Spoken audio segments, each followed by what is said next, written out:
our city is choking. Every day, tens of thousands of motor vehicles circulated within Taipei. The wasted gas combined with the particulate matters generated from the suburban factories are threatening the health of all of us and our next generation. To halt this threat, plenty of solutions have been proposed, and how to increase the greenery among the city has become the major challenges for mayors in recent years.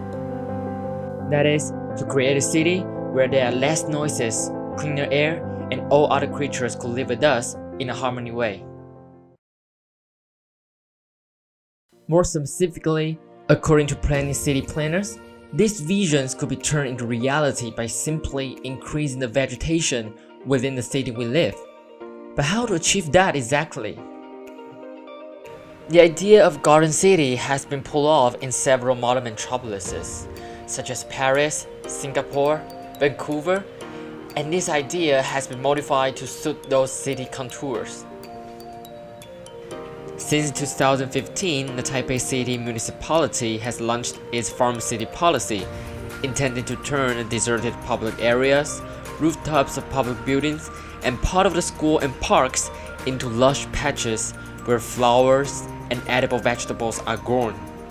其实4年前大家都不知道怎么做，所以一开始就决定说不然我们先把这个都市农园的量先冲出来，人数先冲出来，所以那时候就要求每一所学校，台北市的每一所学校都要有学校的菜园，这个是其他县市没有现象，都要有，注意是都要，而不是由下而上，它是一个由上而下的强制的行动，它就丢钱下去。然后社区比较好一点，它是可以让你提案，就是你社区如果你自己找到闲置空地，地面的、屋顶的都可以，你就提案，然后政府就是给你资源，然后变成所谓的叫社区园圃。In fact, under the current mechanism, the majority of the available farmland within the city are still selected and organized by the municipal offices. Once the usable areas are chosen, they will be uploaded to an online platform and wait to be adopted. But the applicants are restricted to citizens and community associations, which means that individuals currently still have no right to adopt these farms without being part of these groups.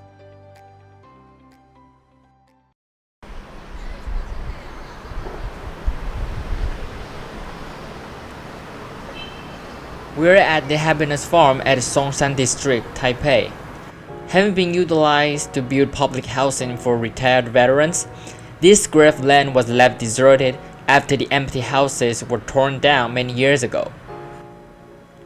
However, thanks to the persistent negotiation between the residents and the city hall, this once abandoned public land was successfully conserved and transformed into a community farm belonging exclusively to this district. 然后里面其实我们来的时候也是蛮辛苦的，因为不是那么简单的你看到的现在的成果，是我们后来大家都花了很多钱，然后去买培养土、买泥土，或者阳明山土什么之类的。我们大家在每个人自己照顾自己然后你就买土，然后再继续培养。所以是要花一点心力才可以种这么好，就对了。有，而且下面我们当初挖的时候不是很好的地耶，它是全部都是一些那个砖，就它打掉的，它就把它填下去了。所以我们变成每个人都还在把它挖起来，然后再重新再倒新的土下去。哇！所以来就这么一小瓶。对，没有，我们这边有候补人。可是现在几乎应该是全部都满的状态嘛。几乎，但是很多人玩，我们叫做玩来玩嘛，玩完他不想玩了，他就放弃，然后就下一个人来把机会让给别人。下一个人来，因为我们这边随时有人来登记的。对。就现在这种场对你们里就算是蛮重要的一个社区的场物，对，大家可以交流的地方。要不然的话，以前在台北市平常讲都是谁也不认识谁，对，那现在大家都可以互相交流。So, according to these results, it seems that this city farm project does have its own effect.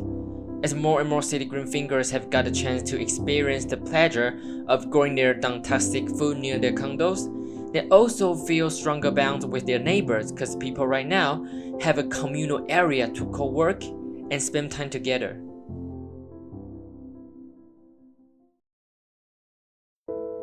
However, the influence of this project seems to stop here.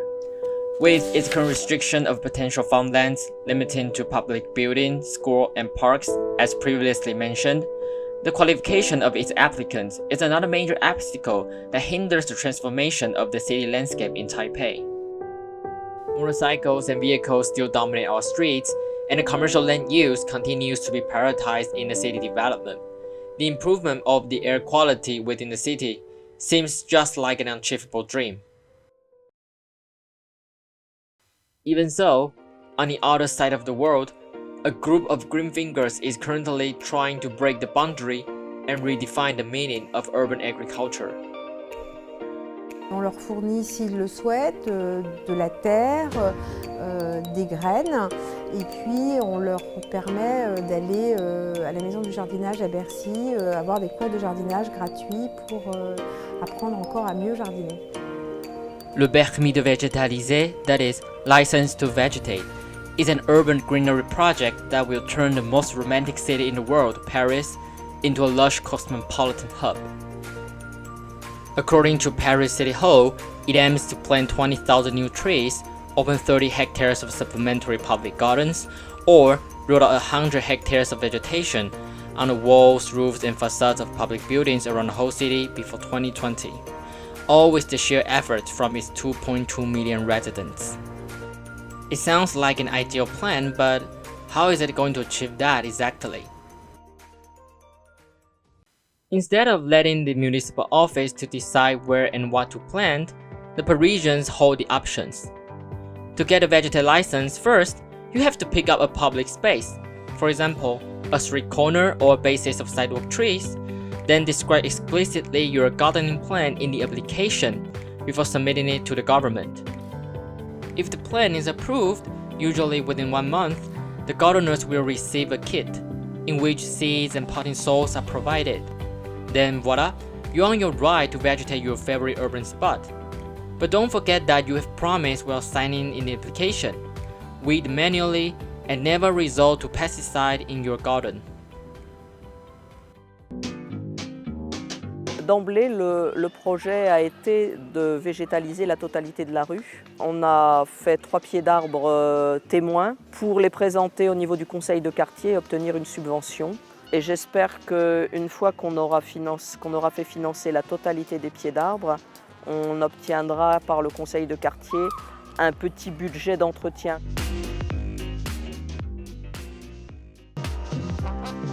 Les seules contraintes techniques sont celles fixées par le permis de végétaliser. Et c'est tout. On a des contraintes de végétaux, on nous déconseille les légumes, mais tout ça, c'est petit, c'est pas un problème. En fait, il ne faut pas hésiter à faire des photos du pied d'arbre qu'on veut végétaliser et à l'amener à la maison du jardinage à Bercy. Et ils donnent toujours de très bons conseils.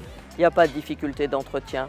En gros, il faut 10 minutes d'entretien par mois. Il suffit de désherber, de voir où en sont les différentes plantes, éventuellement de replanter des compléments.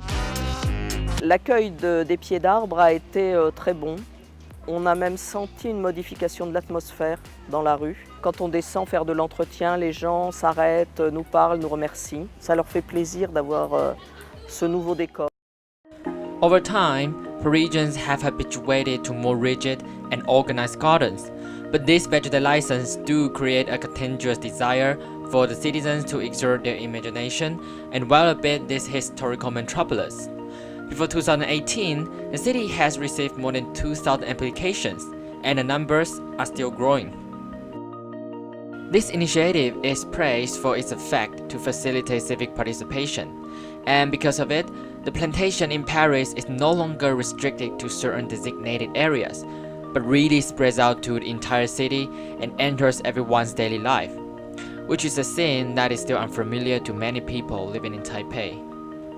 Maybe these eventual bottom-up actions are exactly what we are looking for. Above all, we all wish to live in a city where the air is fresh, the temperature is moderate, and plenty of green is shared by all the residents. And most importantly, this city should be a collective masterpiece that we proudly create together.